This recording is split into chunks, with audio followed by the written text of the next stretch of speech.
Welcome back to Fault Lines with Nixon and Stranahan, 105.5 FM and 1390 AM in Washington, D.C. We have with us now speaker, writer, journalist, and political analyst, Caleb Maupin. Caleb, welcome back to Fault Lines.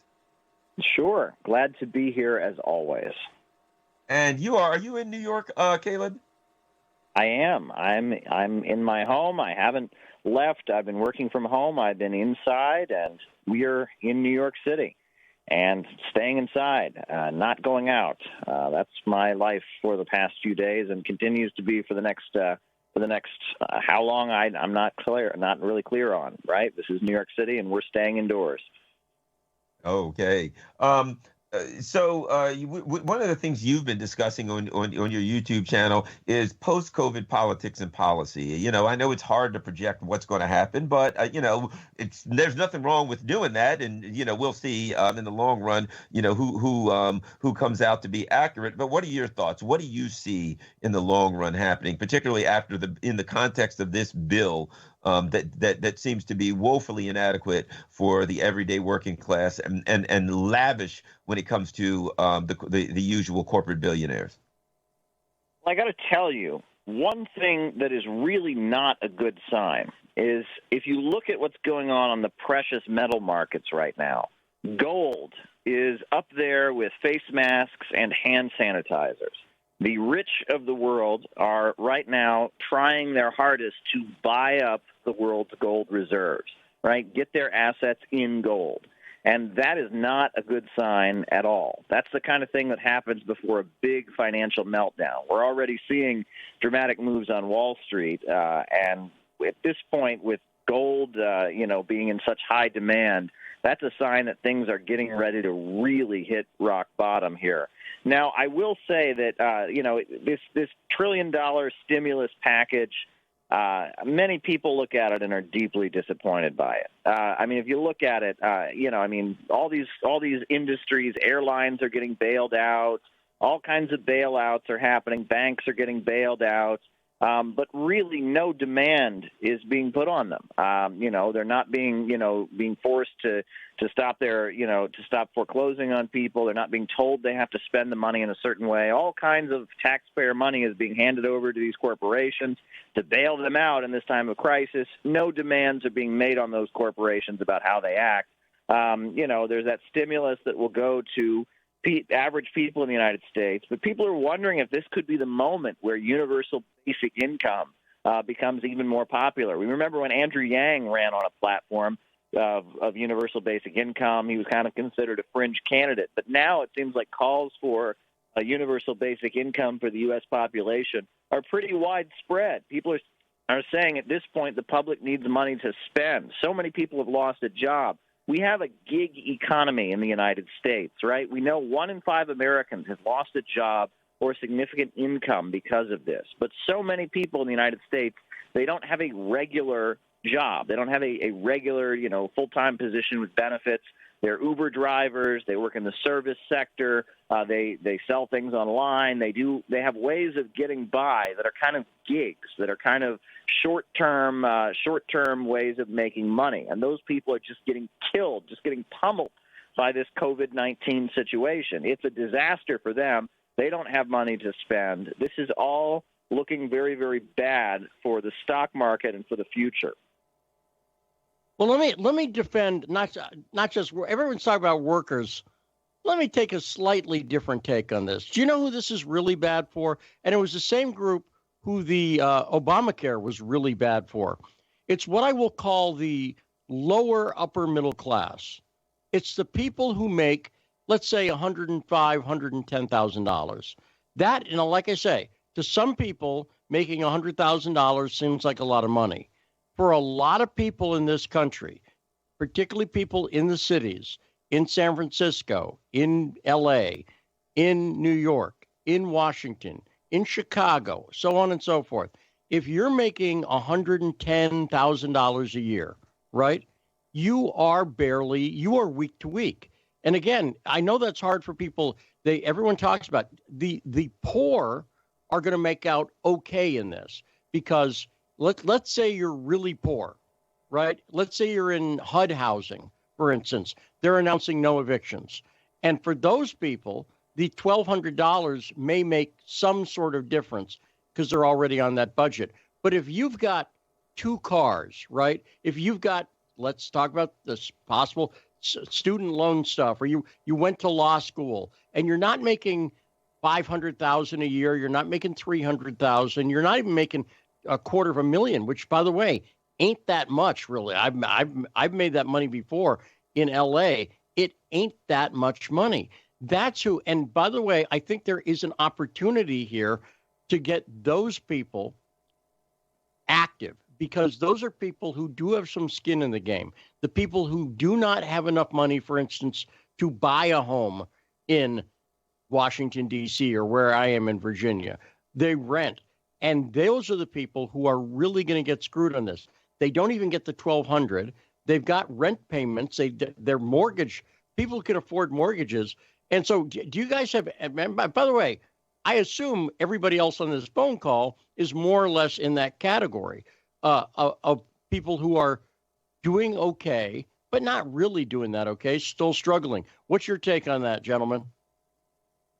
One thing I'll go to you, Kev. But one thing I think, and one of the things that has to be taken into account is this: when they talk about, okay, you made X amount of dollars in this bill, they're going by your 2018 taxes, which is absurd because that's well over a year ago. So now what we're saying is, based on what you were making a long, long time ago, we're going to go on that. We're going to go on that. That's number one. That is completely, that's not going to give us an accurate picture. But number two, I feel it should have went to everyone for this reason. If you're making $99,000, $110,000 2 weeks ago, and I guess I keep saying this over and over, but for most people, you're not making it now.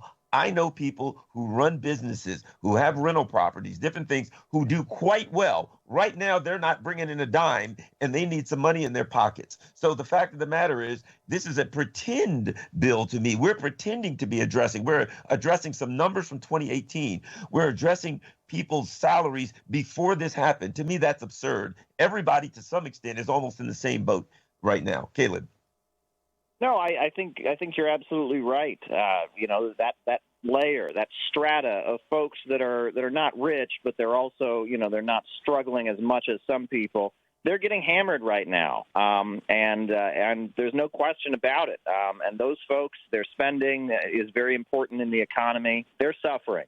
What I found to be particularly amusing was, we now have, Lieutenant Governor Dan Patrick and now Glenn Beck and others have added their voice to this idea that we should want the elderly to die for the stock market. It's interesting because the notion of sacrifice in a time of national crisis, that's something most people around the world can comprehend, right? In this time when the Soviet Union was being invaded by the Nazis, many people put their lives on the line. During Fukushima, we saw some elderly folks take some big risks and said, we're going to take bigger risks because the younger people, they've got their whole lives ahead of them.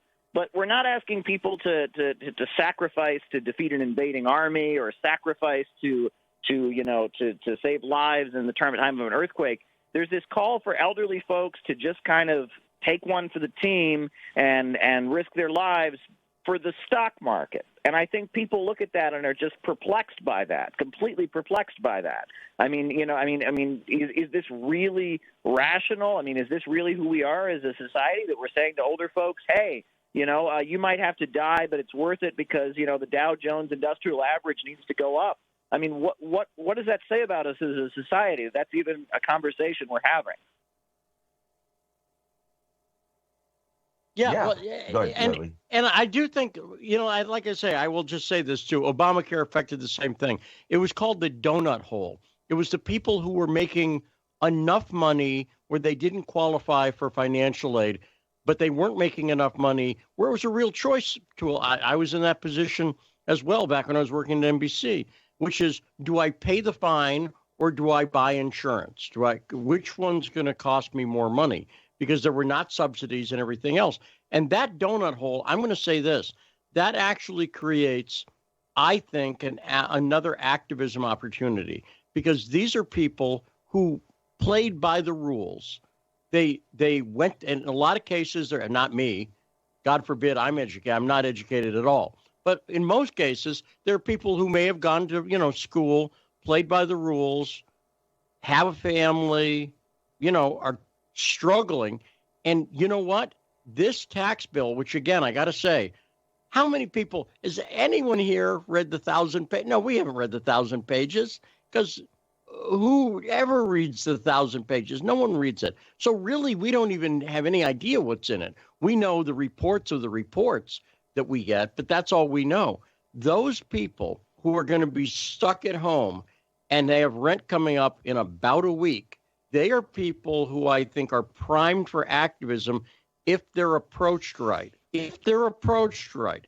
And that's in a way that says, look, you're struggling too. So again, I don't know if this makes sense to anyone but me, but I really think there is an opportunity here to reach this group of people if someone wants to recognize them. What do you guys think?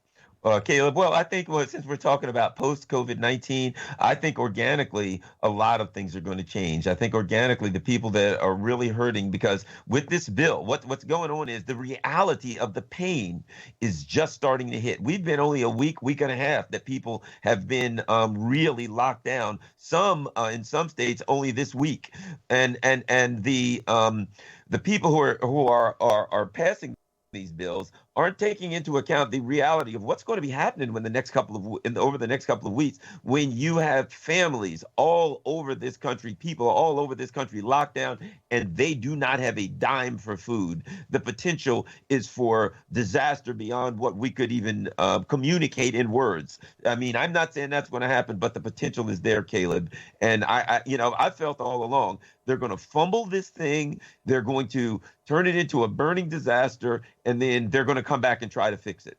But afterwards, I think there will be rage and anger and a recognition that we have an incompetent government and an unworkable system. Caleb, what say you?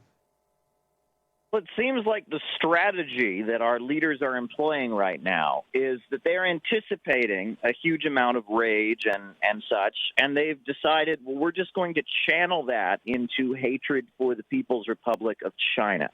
And, I want to add this.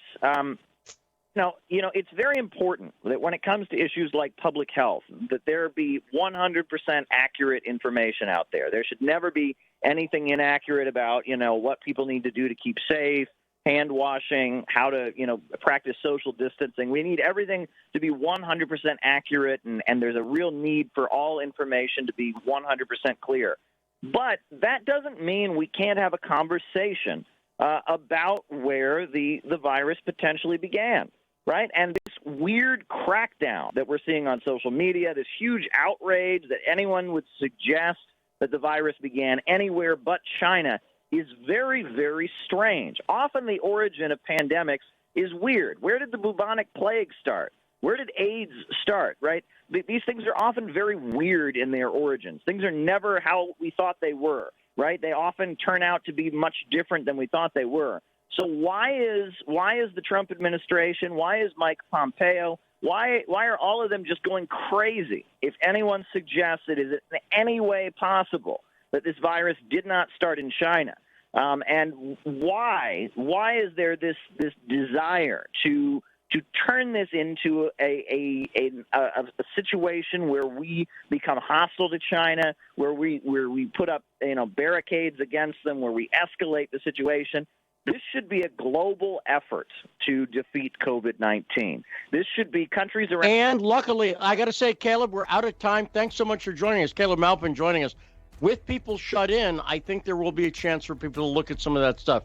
Coming up next, great friend of the show, activist Medea Benjamin. Again, Caleb Maupin, thanks for joining us. We got more coming up. Fault Lines with Nixon and Stranahan.